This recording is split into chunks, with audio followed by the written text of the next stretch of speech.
الحمد لله وكفى وسلام على عباده الذين اصطفى خصوصا على أفضلهم وخاتم النبيين محمد الأمين وعلى آله وصحبه أجمعين. أما بعد فأعوذ بالله من الشيطان الرجيم. بسم الله الرحمن الرحيم. وإذ ابتلى إبراهيم ربه بكلمات فأتمهن قال إني جاعلك للناس إماما قال ومن ذريتي قال لا ينال عهد الظالمين. صدق الله مولانا العلي العظيم. وقال النبي صلى الله عليه وسلم لا يؤمن أحدكم حتى يكون هواه تبعا لما جئت به أو كما قال عليه الصلاة والسلام. وصدق رسوله النبي الأمي الكريم. نحن على ذلك لمن الشاهدين والشاكرين والحمد لله رب العالمين. اللهم صل على سيدنا محمد وعلى آل سيدنا محمد وأصحابه وأزواجه وبارك وسلم. محترم بزرگوں اور دوستوں، عید الاضحیٰ اور قربانی کے بعد یہ پہلا جمعہ ہے اور یہ وہ موقع ہے کہ جس میں ہم لوگوں نے عید الاضحیٰ اور قربانی کے ادائیگی کے بعد اب کیا کریں، اس کے اوپر ہم نے سوچنا چاہیے. اللہ تعالیٰ نے اگر قربانی واجب تھی اور ہم نے قربانیاں ادا کی ہیں تو پھر اس پر اللہ تعالیٰ کا شکر ادا کرنا چاہیے کہ عمل کی توفیق تو اللہ کی بارگاہ ہی سے ملتی ہے. تو جس نے قربانی میں حصہ رکھا ہو یا خود جانور لا کر اس کی قربانی دی ہو تو اس کو چاہیے کہ وہ اللہ تعالیٰ کی شکر گزاری کرے، زبان سے بھی کہیں کہ الحمدللہ اے اللہ آپ نے ہمیں موقع عنایت فرمایا، آپ اس کو قبول فرما لیجئے. اور جو لوگ ایسے ہیں کہ جن لوگوں پر قربانی واجب تھی لیکن وہ قربانی نہیں کر پائے، غفلت کی وجہ سے یا سستی کی وجہ سے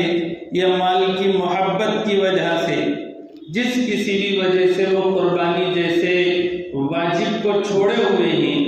تو انہوں نے توبہ اور استغفار کرنا چاہیے. صرف توبہ اور استغفار ہی نہیں بلکہ اس قربانی کا کفارہ بھی دینا چاہیے، کیونکہ فقہا نے لکھا ہے کہ اگر کسی نے اپنی واجب قربانی چھوڑ دی تو اب وہ 3 دن قربانی کے گزر گئے تو ایسا نہیں کہ اب وہ معاف ہو گئی یا صرف توبۃ اللہ سے معاف ہو جائے گی، بلکہ اب زندگی میں کسی بھی موقع پر ایک درمیانی بکرے کی قیمت صدقہ کرنا پڑے گی، تب جا کر اس قربانی کے چھوڑنے کے وبال سے ہم بچ سکتے ہیں. اس لیے جن لوگوں پر قربانی واجب تھی یا کسی کو علم نہیں کہ ان پر واجب ہے یا نہیں، تو انہوں نے اپنے بارے میں مسئلہ پوچھنا چاہیے کہ میرے پاس ایسی ایسی چیزیں ہیں،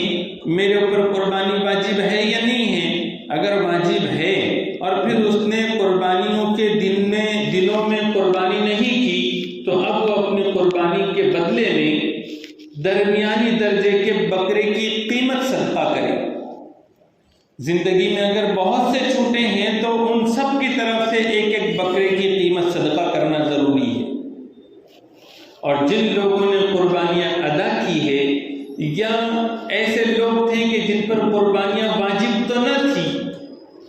لیکن وہ عید الاضحیٰ کے موقع پر رہے، انہوں نے قربانیاں دیکھی،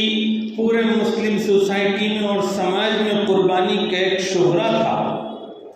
تو پھر اب وہ اپنا جائزہ لے کہ شکر گزاری کے بعد دوسرا مرحلہ تو یہی ہے کہ ہماری قربانیوں والی روح ہمارے اندر کتنی آئی ہے، کیونکہ ایک ہے قربانی کا رسمی طور پر ادا کرنا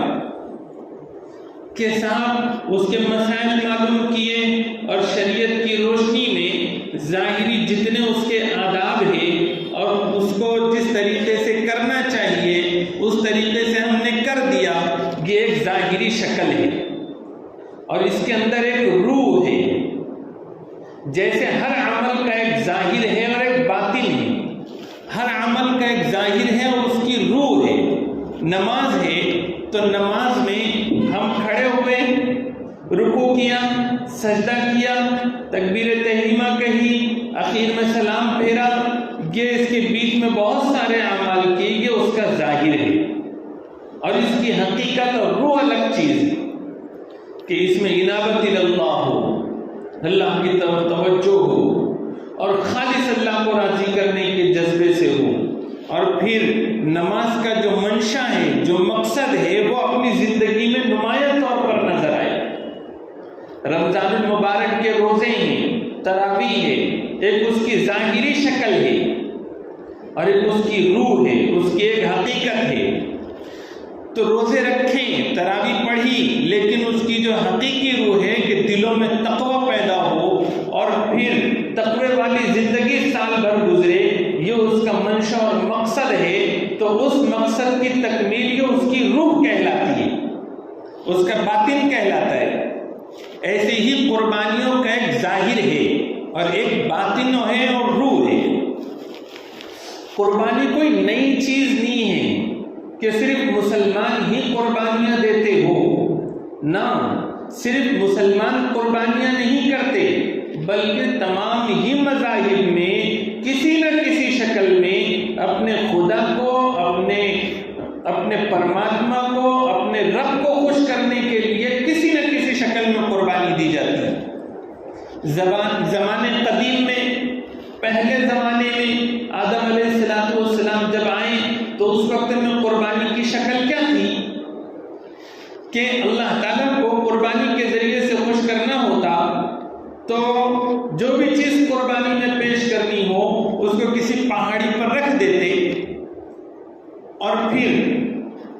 اللہ تعالیٰ کے پاس سے آگ آتی اور اس سامان کو، ان چیزوں کو اچک لیتی یا بھسم کر دیتی۔ یہ اس بات کی علامت ہوتی کہ ان کی قربانی قبول ہو گئی۔ آپ نے حابیل اور قابیل کا قصہ تو سنا ہوگا کہ جب شادی کے سلسلے میں لڑکی کے معاملے میں اختلاف ہو گیا تو دونوں نے قربانی پیش کی، تو حابیل کی قربانی قبول ہو گئی اور قابیل کی قبول نہیں ہوئی۔ تو پھر یہ ایک شکل تھی پہلے قربانی کی۔ آج کے دور میں بھی ہمارے اپنے ملک میں رہنے والے دوسرے مذاہب کے کچھ لوگ وہ ہیں کہ جو جانوروں کو اپنے بتوں کے نام پر چھوڑ دیتے ہیں، یہ بھی ایک قربانی کی شکل ہے کہ ہم دیکھتے ہیں جگہ جگہ جانور نظر آتے ہیں تو یہ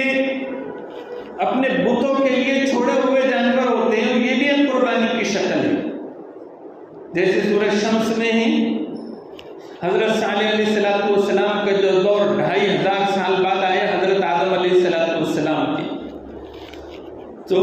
وہاں پر فقال لهم رسول اللہ ناقۃ اللہ وسقیاها، کہ وہ ناقہ کو چھوڑ دیا گیا اللہ کے نام پر، تو وہاں اس کا سراغ ملتا ہے۔ مشرکین مکہ جانور ذبح کرتے تھے اپنے بتوں کے نام پر اور اس کو خانہ کعبہ میں لے جاتے، اس کا خون دیواروں پر لگاتے اور خون اور گوشت وہاں رکھتے۔ تو اللہ تعالیٰ نے قرآن کریم میں بتایا کہ تمہارا گوشت اور خون اللہ کے پاس نہیں پہنچتا بلکہ تمہارے دلوں کا تقوی اللہ کے پاس پہنچتا ہے۔ اس وقت میں بھی دنیا میں بہت سی قومیں ہیں کہ جو جانوروں کو اپنے بتوں کے نام پر قربان کرتے ہیں، ذبح کرتے ہیں اور اس کا خون اور گوشت چڑھاوے میں چڑھاتے ہیں۔ حضرت ابراہیم علیہ السلام نے جو قربانی ادا کی، یعنی کہ اپنے بیٹے کو اللہ کے حضور صرف اللہ کی خاطر قربان کرنے کے جذبے سے لٹا دیا، پھر جنت سے دمبا آیا اور پھر وہاں سے جانور کی قربانی کی ایک خصوصی شان پیدا ہوئی، اور آخری پیغمبر پر جو آخری دین اسلام آیا، تو دین اسلام میں اس سنت کو مستقل ہر سال واجب کی شکل میں رکھا گیا۔ حاجی حضرات حج کرتے ہیں، حج تمتع یا حج قران ہے، تو اس کے بعد یہی قربانی ان پر واجب ہوتی ہے، دم شکر کے نام پر، جو حضرت ابراہیم علیہ السلام کی یادگار ہے۔ اور دنیا بھر کے مسلمان کروڑوں کی تعداد میں جانوروں کو اللہ کی خوشی اور رضا کے لیے قربان کرتے ہیں اور ذبح کرتے ہیں۔ دوسری قوموں کی قربانی میں اور دین اسلام کی قربانی میں ایک فرق تو بنیادی یہ ہے کہ یہ ملت ابراہیمی والی شریعت اور دین اسلام، اس میں قربانی کی حیثیت یہ ہے کہ یہ قربانی صرف اللہ کے لیے ہوتی ہے اور اس میں ذرا برابر بھی شرک نہیں ہوتا، اور خاص اللہ کی طرف توجہ کر کے قربانی کی جاتی ہے۔ جب ذبح کرنا ہوتا ہے تو کہا جاتا ہے انی وجہت وجہی للذی فطر السماوات والارض وما انا من المشرکین، کہ میں مشرکوں میں سے نہیں ہوں، میں نے تو اپنا چہرہ اللہ کی طرف کر دیا ہے جس نے آسمانوں اور زمینوں کو پیدا کیا ہے۔ پھر کہتا ہے ان صلاتی و نسکی و محیای و مماتی للہ رب العالمین، بے شک میری نماز، میری قربانی، میرا جینا، میرا مرنا صرف اور صرف اللہ رب العالمین کے لیے ہے، اور پھر قربانی کی جاتی ہے۔ دوسرا فرق یہ ہوتا ہے کہ دوسری قوموں میں جو قربانیوں کی جاتی ہے وہ اعتدال سے ہٹ کر کی جاتی ہے، اور اس میں فضول اور واہیات قسم کی رسوم اور رواج شامل ہو گئے ہیں۔ دین اسلام کی جو قربانی ہے اس کو صحیح نہج پر اور صحیح طریقے پر انجام دینے کی شکلیں بتائی گئی ہے، اور وہ اس انداز میں قربانی کی جاتی ہے کہ واہیات قسم کی، فضول قسم کی اس کے اندر رسوم اور رواج نہیں ہوتے۔ مسئلہ یہ ہے اور سمجھنے کی بات یہ ہے کہ ایک ہے قربانی کا ظاہر جو ہم نے ادا کر دیا عید الاضحیٰ کے موقع پر، نمازیں پڑھی، اس کے بعد جانوروں کو قربان کیا، خود کھایا، غریبوں کو کھلایا، پڑوسیوں میں اس کو تقسیم کیا، کیا قربانی کا حق ادا ہو گیا؟ اور قربانی اب ہماری ادا ہو گئی تو بس اب ہم نے اس پر اکتفا کرنا چاہیے؟ تو جواب یہ ہے کہ نہ، یہ قربانی کا ظاہر ہوا، قربانی کی ایک روح ہے، قربانی کا ایک باطن ہے، اس روح اور باطن، قربانی کے باطن کو سامنے رکھتے ہوئے اپنی زندگی کو گزاری، کیونکہ یہ 3 دن کی جو قربانیاں تھی یہ ظاہر تھی اور یہ صرف 3 دن کے حد تک تھی، لیکن اس کے اندر کی جو روح ہے اور اس کے اندر کی جو حقیقت ہے، اس حقیقت پر مسلمان کو سال بھر چلنا ہے۔ اور اس کی حقیقت کیا ہے؟ تقوی۔ لن ینال اللہ لحومها ولا دماؤها ولکن ینالہ التقوی منکم، کہ تمہارا گوشت اور تمہارا خون اللہ کی بارگاہ میں نہیں پہنچتا بلکہ تمہارے دلوں کا تقوی پہنچتا ہے۔ ایک مسلمان اگر اس روح کو، تقوی کو فراموش کر دے اور اس کے مطابق قربانی انجام نہ دے اور اس حقیقت کو اپنے اندر نہ بسائے، تو پھر بتاؤ کہ دوسرے مذہب والوں کی قربانیوں میں اور اس کی قربانی میں کیا فرق رہ گیا؟ وہ بھی رسمی طور پر اپنے کچھ مخصوص ایام میں جانور ذبح کرتے ہیں یا پھر اپنے مخصوص مقاصد کے لیے جانور اپنے بتوں کے نام پر چھوڑ دیتے ہیں۔ پھر ہم لوگوں نے اگر یہ قربانیاں کی ہے اور صرف رسمی طور پر کی ہے، تہوار سمجھ کر کی ہے، اور پھر اس کے اندر صرف رسمی طور پر جانور لا گوشت خوری کا دن بن کے رہ جائے گا، اور یہ صرف جانوروں کو بلی چڑھانے جیسی چیز ہوگی۔ اس کی حقیقت کو سمجھو اور اس حقیقت کو اپنی زندگیوں میں اتارو، تو پھر سمجھ میں آئے گا کہ ہاں دوسرے مذہب کے لوگ جو قربانیاں پیش کرتے ہیں اپنے بتوں کے لیے ان میں، اور ہم جو قربانی پیش کرتے ہیں اپنے رب کے لیے، اس کی محبت میں، خوشنودی کے لیے، اس میں زمین آسمان کا فرق ہے۔ یہ جو قربانیاں ہم نے انجام دی، تو یہ قربانیاں تو اس کی ایک ظاہری شکل ہوئی، اور جب دلوں میں تقویٰ ہوگا، خوف خدا ہوگا اور اللہ کا لحاظ ہوگا، تو پھر ہماری زندگیوں میں حضرت ابراہیم علیہ السلام والی ملت ہماری زندگیوں میں چمکتی ہوئی نظر آئے گی۔ حضرت ابراہیم علیہ السلام کی ملت اور ملت ابراہیمی جس کو کہا جاتا ہے، یہ ایک نمایاں قسم کے خط و خال کا نام ہے کہ حضرت ابراہیم علیہ السلام توحید کے علم بردار، شرک سے بیزار، اور اس کے لیے ہر طرح کے امتحان سے گزرنے کو تیار۔ یہ ہماری زندگی کا شیوا ہونا چاہیے کہ اگر سیاسی راستوں سے یا ایجوکیشن کے راستے سے یا سماجی راستوں سے یا میڈیا کے راستے سے یا ٹیلی ویژن اور سیریلوں کے راستے سے کسی بھی طریقے سے اگر کسی مسلمان کی زندگی میں شرک کو داخل کرنے کی کوشش کی جا رہی ہو، تو ایک مسلمان اس سے بیزار رہے اور اس سے بچنے کے لیے ہر ممکن تیاری اور کوشش کرے اور ہر طرح کی قربانی پیش کرنے کو تیار ہو۔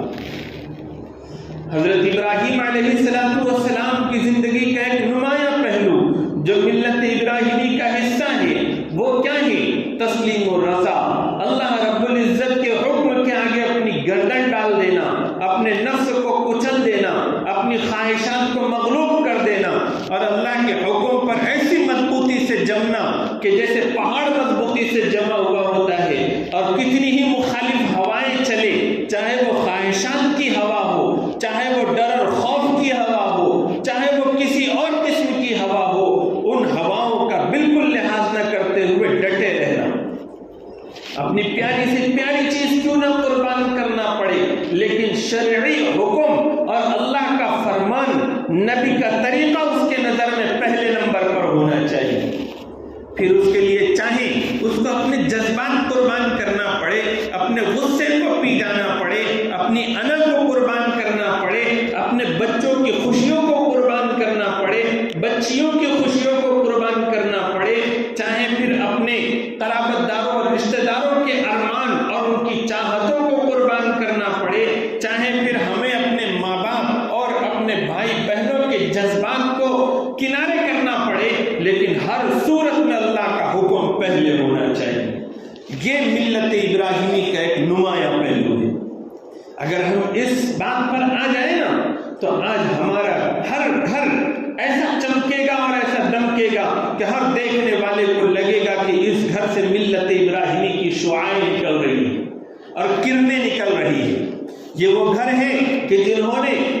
جب عید الاضحیٰ کا موقع آیا تو صرف جانور قربان نہیں کیا، بلکہ انہوں نے سنت ابراہیمی پر عمل کیا اور قربانی کی حقیقت کو، روح کو اپنی زندگیوں میں بسا لیا ہے۔ اس لیے یہ گھر ایسا چمکتا ہے کہ اس گھرانے میں اللہ کے حکم سے بڑھ کر کوئی چیز نہیں،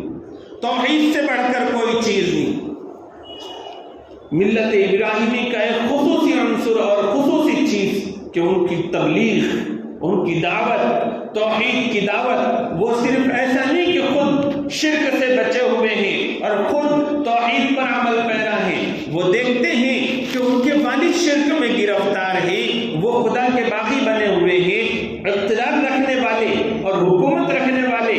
یہ لوگ بھی شرک کی مسموم بیماری میں ہیں، یا خدا کے تصور کو ماننے کو تیار نہیں ہے، اور خدا بیزار لوگ ہیں، پوری سوسائٹی شرک میں لگی ہوئی ہے، رسوم و رواج میں لگی ہوئی ہے، تو ان کا دل دکھتا تھا۔ اس کے لیے دعائیں اور اس کے لیے جدوجہد ایسے ہی کہ سب سے پہلے اپنے گھر میں اپنے والد کو دعوت دے کر آپ نے اپنی تبلیغ کا آغاز کیا، پھر اپنے والد کو دعوت دینے مختلف طریقوں سے سمجھانے کے لیے ایک بت خانے میں چھوٹے چھوٹے بتوں کو گرا دیا، بڑے بت کے گلے میں ایک ہتھوڑا لٹکا دیا۔ یہ سیرت کے کچھ اشارے میں کر رہا ہوں حضرت ابراہیم علیہ السلام کی۔ حضرت ابراہیم علیہ السلام نے نمرود جیسے ظالم اور جابر بادشاہ کے سامنے، جو کہ خود خدائی کا دعویٰ کرنے والا تھا، وہ اپنے اقتدار کے آگے کسی کو جانے دینے والا نہیں تھا، آج بھی شرک مختلف شکلوں میں موجود ہے۔ آج بھی حکمران ایک طرح سے عملی طور پر خدائی کے دعوے کیے ہوئے ہیں، اور وہ سمجھتے ہیں کہ صرف ہم نے جو دستور بنا دیا، قانون بنا دیا، اس کے آگے کوئی نہیں جا سکتا۔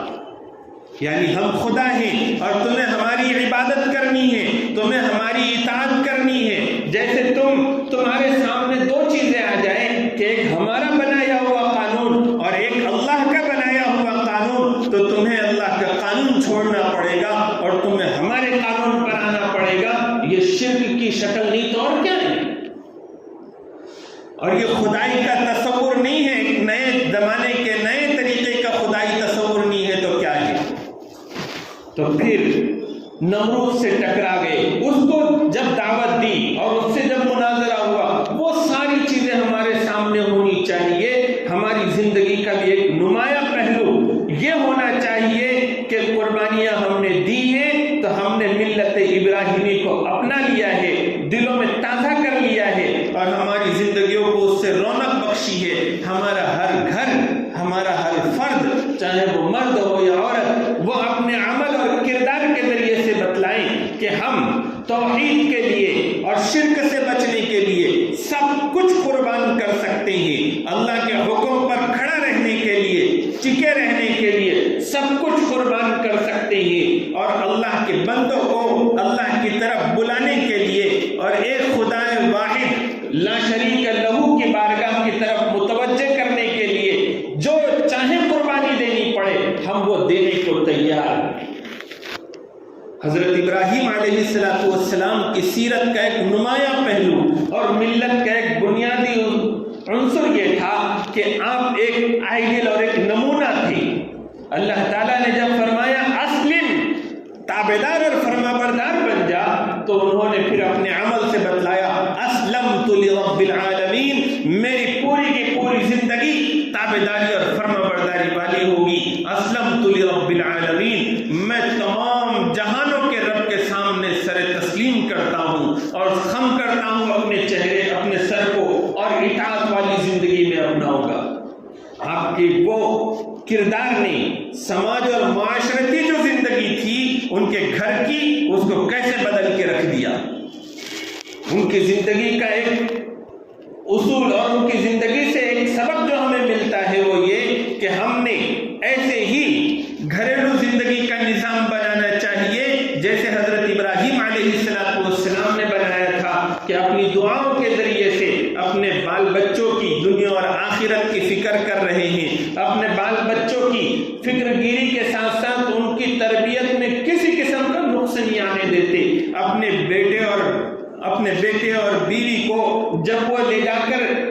مکہ مکرمہ میں بے آب و گیا وادی میں چھوڑتے ہیں تو وہاں پر دعا میں جو ذکر کرتے ہیں عند بیتک المحرم، کہ میں نے اپنے بال بچوں کو آپ کے مقدس گھر، آپ کے بابرکت گھر، محترم گھر کے پاس بسایا ہے۔ اس میں ایک اشارہ یہ بھی ملا کہ اپنے پیاروں کی، اپنے بچوں کی، اپنی فیملی کی دینی زندگی کی فکر ہونی چاہیے۔ ہم لوگ جب کسی بستی میں جاتے ہیں ایک جگہ سے چھوڑ کر دوسری جگہ پر، تو اس وقت میں ہمارے پیش نظر ہوتا ہے کہ وہاں اسکول اچھا ہے، کالج اچھا ہے، کاروبار کی شکلیں اچھی ہیں، اس لیے جاتے ہیں۔ لیکن حضرت ابراہیم علیہ السلام یہ پیغام دے رہے ہیں اپنے دعا میں کہ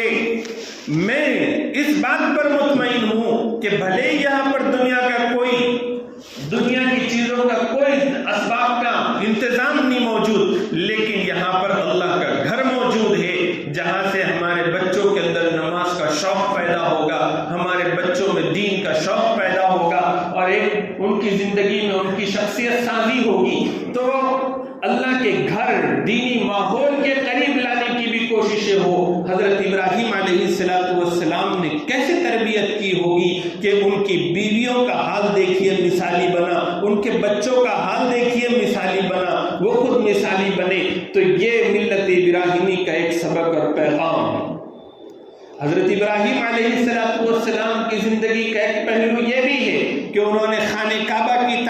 تعمیر کی، اپنے بچے کو ساتھ میں لے کر تعمیر کی، اکیلے بھی کر سکتے تھے لیکن اپنے گھر کے لوگوں کو بھی ساتھ میں جوڑا، خانہ کعبہ بنایا۔ اس کے بعد عاجزی اور انکساری کہ اللہ آپ کا سب سے پہلا گھر اور مقدس گھر تعمیر کرنے کے بعد میں بھی ہم آپ کے بندے ہی ہیں، آپ اس کو ہماری طرف سے قبول فرما لیجئے، آپ بڑے سننے والے اور قبول کرنے والے ہیں۔ اس طرح سے اللہ کے سامنے عاجزی اور انکساری ہے۔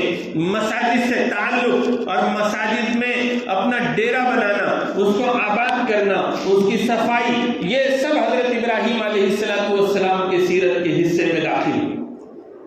ہم لوگ مسجدوں سے دور ہوتے جا رہے ہیں۔ ہمارے لیے ترقی کے راستے، ایسا لگتا ہے ہمارے لیے ترقی کے راستے، ہمارے کاروبار کے پھلنے پھولنے کے راستے اور ہمارے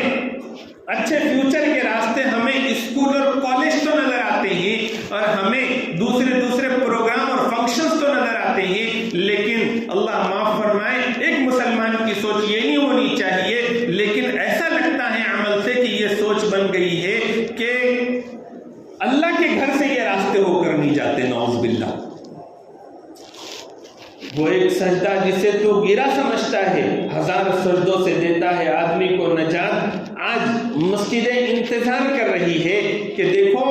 یہ اللہ کے گھر جگہ جگہ بنے ہوئے ہیں، اس کو آباد کرو، اس میں سجدے کرو، اللہ کے سامنے گڑ گڑاؤ اور اس کو اپنا تعلیم اور تربیت کا مرکز بناؤ، اور یہاں سے اپنی شخصیت کو بنانے کے بعد پھر تمہیں کالج بھی فائدہ دیں گے، اسکول بھی فائدہ دیں گے، کاروبار بھی فائدہ دیں گے، تمہیں سیاست بھی فائدہ دے گی اور تمہیں تمہاری جوانی اور تمہارا بڑھاپا بھی فائدہ دے گا، اور یہاں سے کٹ کر اگر تم ترقی چاہو گے تو نہیں مل سکتی۔